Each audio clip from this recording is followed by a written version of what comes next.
Today you are going to meet my entire indoor houseplant collection. I will only include my indoor plants and not the outdoors because we have a lot to cover and I don't want this video to be extra long. Let's get started! The famous terrarium. Here at the left front corner I have a Phytonia near to a Lancifolia calathea, and at the right I have a spider plant with another Phytonia. At the back left corner I have a Hemedora elegans, at the center a fern, and at the right a huge asparagus fern. All of this is embraced with a good amount of moss and some woods. This is my Epipremnum scindapsus wall.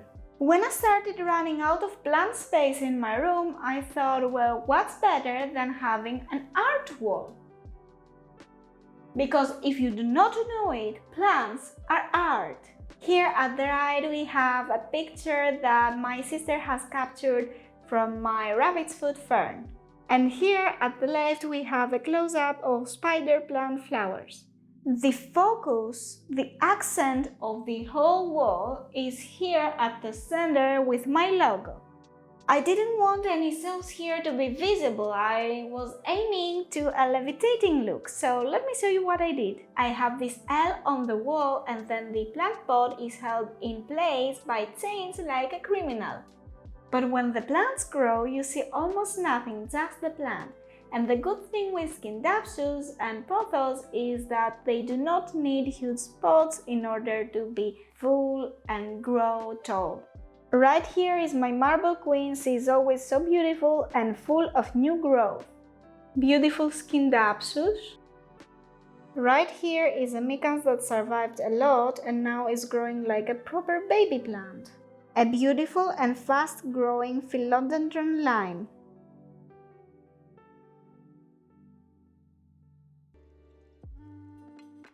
Another scindapsus here.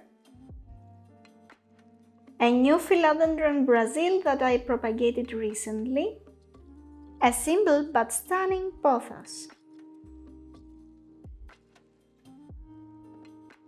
Esa maravilhosa planta, a black velvet alocasia, and this alocasia has lost all her leaves last winter, so she had a really tough season. So this year we are going to protect her more and put her in a warm place. So she will thrive, she will survive, and she will grow, and she will be beautiful. This is a Miranda, and let me tell you, when we first bought her, she only had 5 leaves, and look how much she has grown right now. You can imagine how glad and proud I am for this little lady. Here is my snake plant corner with a big pothos. This is a Philodendron cellum. It was a gift from my grandma to my mother before I've even been born, so you can imagine how old this plant is. It has been living outdoors, but recently we brought it inside in the hallway in order to be able to enjoy the new growth. This is my Philodendron Pink Princess that came a bit dislocated but now is showing us new growth. This is my Philodendron Orange Prince. I'm so happy that I could adopt him, but it seems that he needs more light to show his colors. Right here we have another Philodendron and a Philodendron Birkin which has been planted at the same pot. And of course my mango tree that has been growing so well.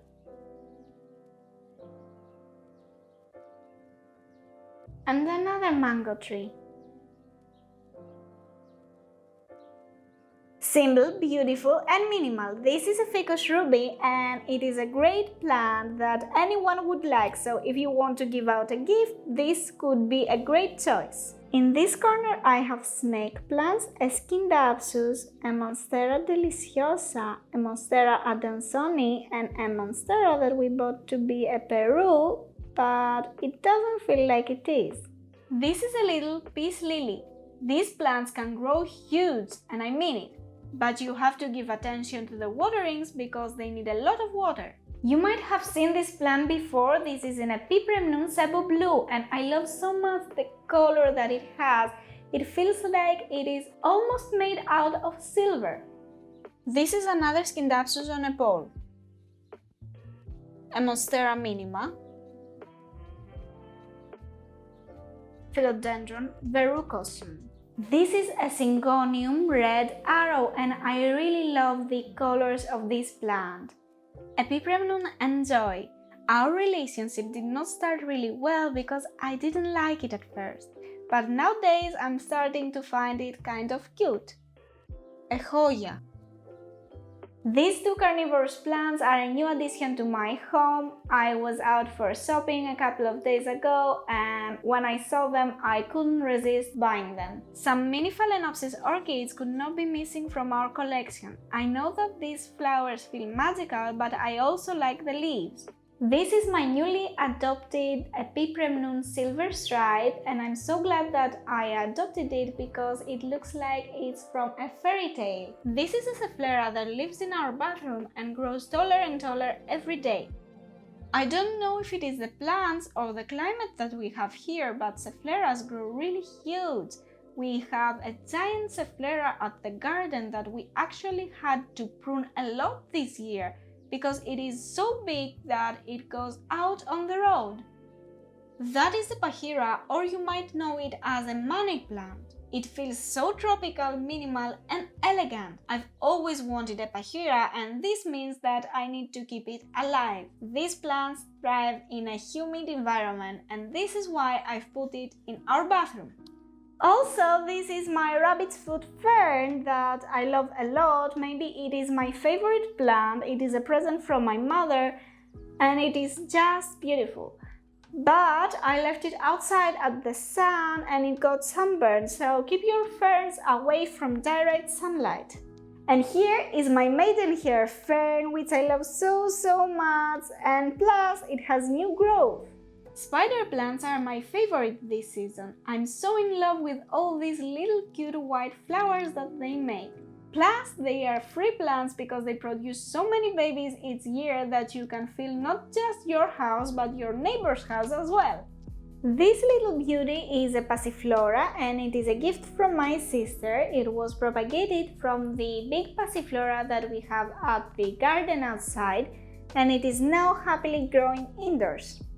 I've almost forgot about this little ZZ plant, this Zamifolia. They are indeed independent, they do not need anything. It is so easy to forget about them. Well, I've put her in our kitchen and she is doing really well, like all the Zamias around the world. And this here is the Leca fern, and if you haven't seen the video yet, then check it out in my channel.